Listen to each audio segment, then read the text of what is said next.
Good day and welcome back to another World of Warcraft video. In this video we are going to take a look at the Ulduar Raid and basically why you should do this raid and the benefits and how you can do it solo. Now obviously the big benefit here is Mimron'S head, so we're going to discuss how you can get that. Now of course in terms of the actual raid itself, very interesting. You can get there quite easily. You can catch a portal from Orgrimmar or Stormwind to Dalaran and Crystal Song. It needs to be Dalaran Crystal Song, and from there you just fly pretty much straight up to Storm Peaks to the entrance of Ulduar, which is right at the very top. Can't really miss it. It's a giant big castle. Now in terms of rewards, because it's an older raid from Lich King, it's not got the craziest transmog, I want to say. Most times when you do these things, a big incentive is transmog. In this situation, not quite. Like it's not the craziest, like level of transmog. If I'm being honest, it's becoming more and more dated with every single expansion, which is understandable. Of course, there are some nice weapons and some nice pieces, but they're nothing that's huge or insane. The big benefit, of course, as always, is actually the ability to obtain a mount, and that mount is Mimron'S head, which drops from Yogg-Saron. However, you do actually have to do a little bit of work to get it. You can't just basically rock in and defeat Yogg-Saron. You have to make sure you do a couple things. So that's the only real thing. Well, I say make sure. You have to make sure you don't do a couple things. But yeah, that's basically the main incentive here. Now, of course, just looking at the raid itself, it's a long one, but it does have, a really cool mount, and you can sell them on the auction house for a bit of money. So there is a bit of benefit to it overall. Now let's talk about basically the bosses. So you have a couple bosses. You have Flame Leviathan, Ignis the Furnace Master, Razor Scale, X2002 Deconstructor, all which are the beginning of the raid, the Siege of Ulduar. You then have the Antechamber of Ulduar, which is Assembly of Iron, Kolaghan, and Uriah. And then the Keepers of Ulduar, which is Freya, Hodur, Mimiron, and Thorim. And then the Descent into Madness, which is General Vazax and Yogg-Saron. And then finally you have the additional boss, which is in the Celestial Planetarium, which is Algalon the Observer. Now the first boss, Flame Leviathan, is probably the most painful boss, just because it is such a schlep to get to him. You don't have to use these vehicles, by the way. You can just run through the mobs if you want to. Back in the day you had to use the vehicles. Use the bikes, they're relatively quick and they do make your life a little bit faster. But yeah, basically you just have to work your way through this giant crowd of enemies. Don't worry, the vehicles damage scales with your own, so you can still solo everything more than fine. And yeah, from there, basically your big goal ultimately at the end of the day is to face the Flame Leviathan at the end. Now you don't have to face him in your piece of mechanism or your automobile or whatever it is. You can very easily just sort of give him gears. And just basically, really just kind of beat him up. It's not really that hard, unfortunately. So, yeah, well, I say fortunately. I say unfortunately, but I mean fortunately. So, pretty easy, honestly speaking. Pretty straightforward one. Nothing too crazy. Next we have Razor Scale, who is the boss on the right. When you move past Flame Leviathan, it's out here on an outcropping. You speak to the little glowing person to activate the event.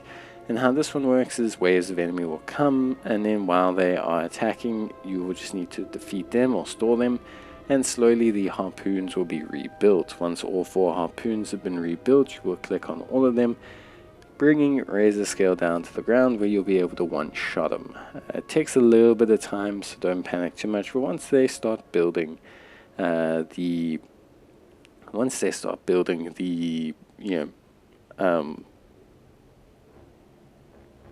like harpoons, you really don't have that big an issue. So yeah, it is something obviously that's a bit irritating, but realistically it's nothing too crazy, so you should be more than good to go, realistically speaking. Just make sure you activate all the harpoons, and then yeah, you're 100% ready to go, no problem. All easy peasy, done and dusted. So once you defeat Razor Scale, you have two choices. You can go for Ignis the Furnace Master, or you can go for good old XT002. I just go to XT002. He's literally very straightforward. Just run down the path, go to him, and then beat him out. There's really nothing crazy, I want to say, that you got to do to beat him. Realistically, a very straightforward boss, actually. So super simple as well, very straightforward. And after that, you can go and get Ignis, who's across from Razor Scale, and pretty obvious. He's got two giant lava minion guards in front of him. Again, super simple, just run down and blow him up. So nothing too wild so far. Honestly speaking, a pretty decent, straightforward boss at this point, or bosses, I should say, at this point.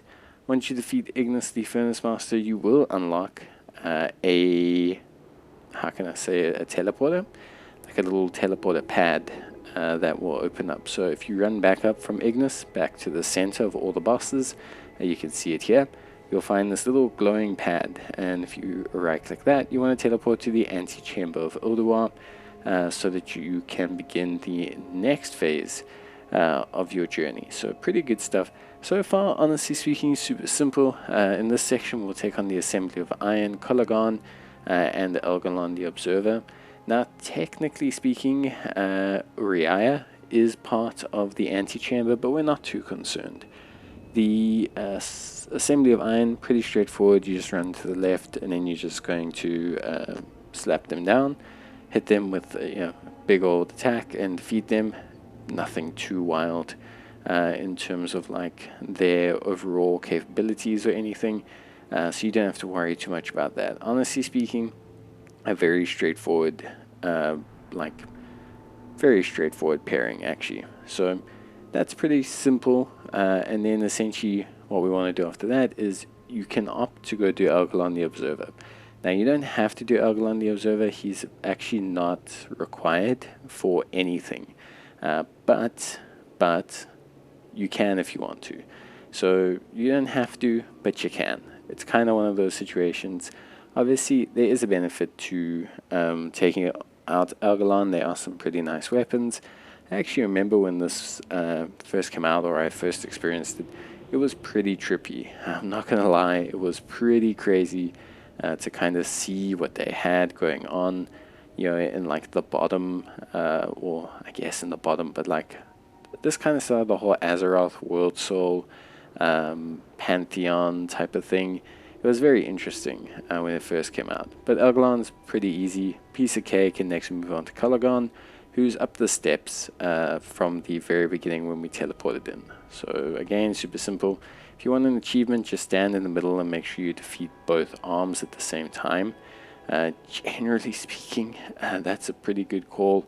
It helps you out a lot. But yeah, honestly, at this point, things are pretty straightforward. So once you take out Kolagon, you're then going to head to the Keepers of Ulduar.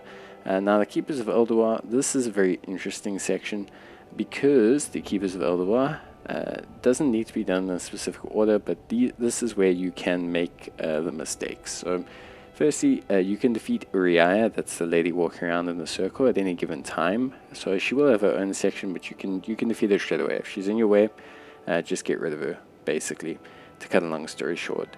Now, on top of that, we're going to start with Hodir. This one's super simple. The entranceway is the first path on your right as you enter down the stairs, and then you'll basically go through the area, go through the ice path, come to Hodir, just jump past the frozen guys, and then you can get rid of them. Pretty simple, pretty straightforward. Nothing crazy that you got to do here. So all in all, very simple fight.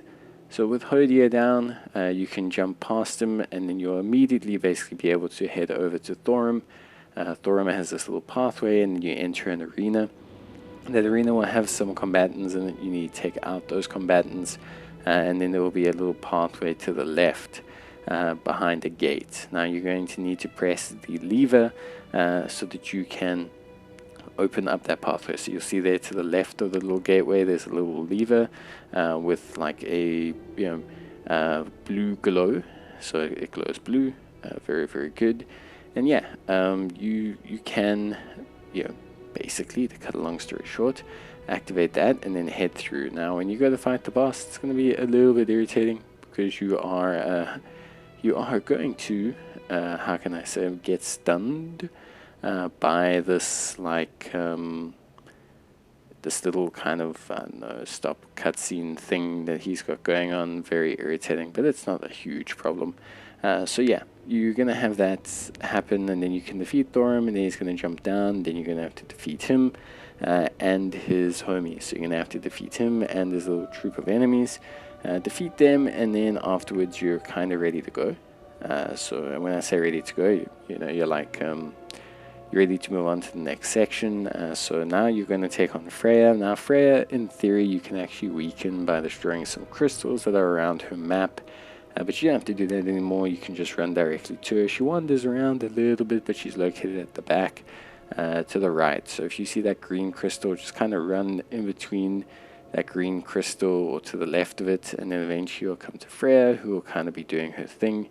And then you should be able to get rid of her pretty easily. So yeah, honestly, pretty straightforward, I want to say. Very, very simple. After this, I take out Uriah, but like I said, you can take her out at any time. So again, I don't want people to feel like,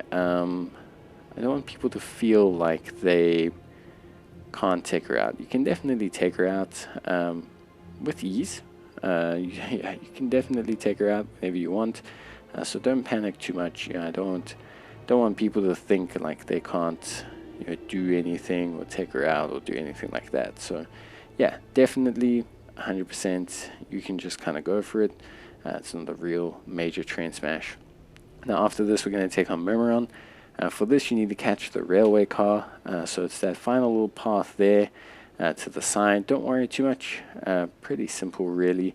All you got to do is run down there and you'll see this giant train. Go to the back of the train, and then you will be able to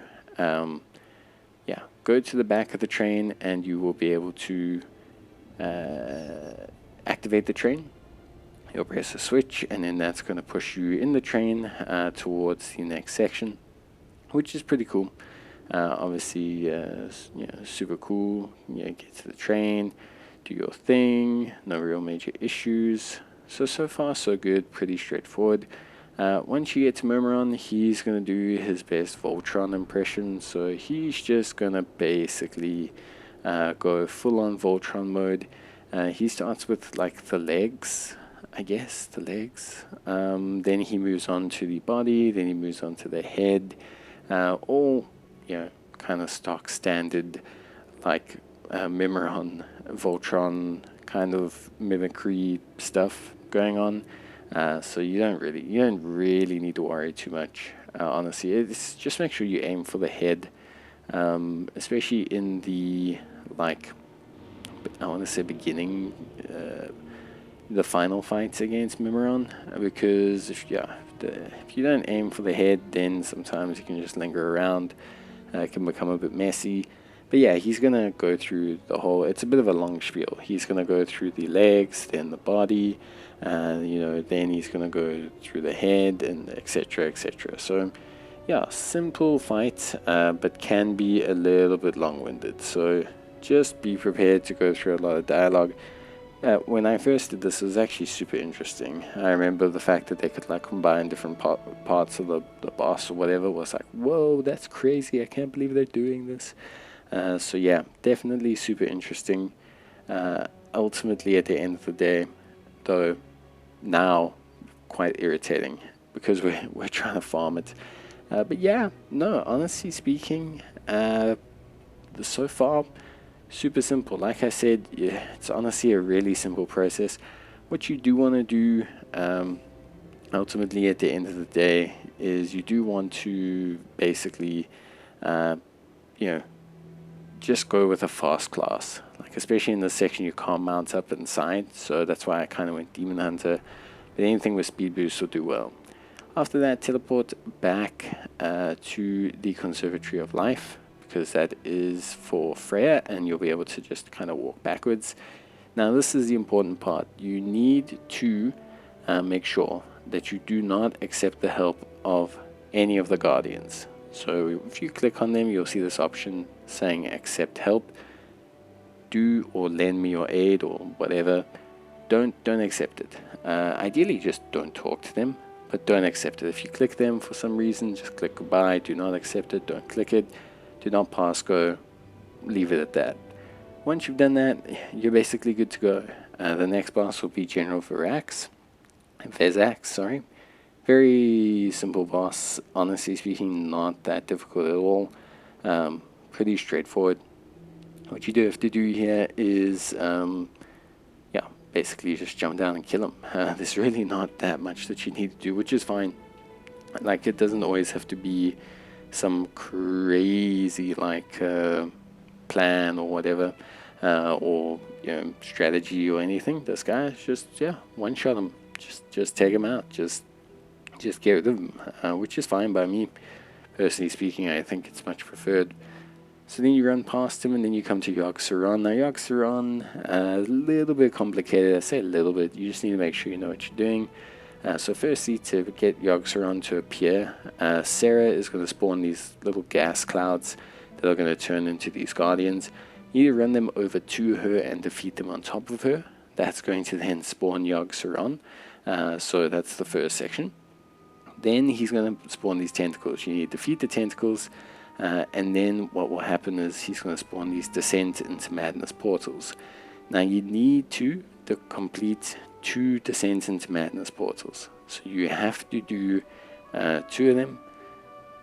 You basically defeat them by running around and defeating the ads that spawn from them. So if you can defeat the ads from these portals, then you're pretty good to go. If you can't, or if you get too much insanity or you don't do it quick enough, then you will actually die. Like Yogg-Saron will do, he'll just instantly kill you. You're going to see that here. I'm going to show you guys. So you can see he brings me back, he traps me, and then the game ends you because you're not taking enough damage, but you need to trigger the end scene. The easiest way to fix this is to just kill them fast enough, use ranged attacks, makes your life a bit easier, throw your boomerang, do whatever you can. Then, once you've done 2 of them, Yogg-Saron's shield will drop and you can just insta-defeat him. So it does become way easier effectively after, it becomes way easier. It becomes way easier, basically. So pretty straightforward. You go into the portals and then defeat the yellow ads. Once you've done it enough times, then you're good to go. Nothing too crazy, very simple, and easy stuff. And hopefully you will have Mimron'S head. If you don't have Mimron'S head, then unlucky, but I'm sure you'll get it next time.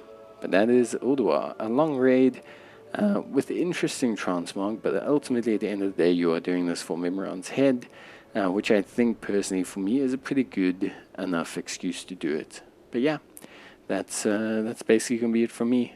Hope you guys enjoyed the video. See you in the next one. Bye.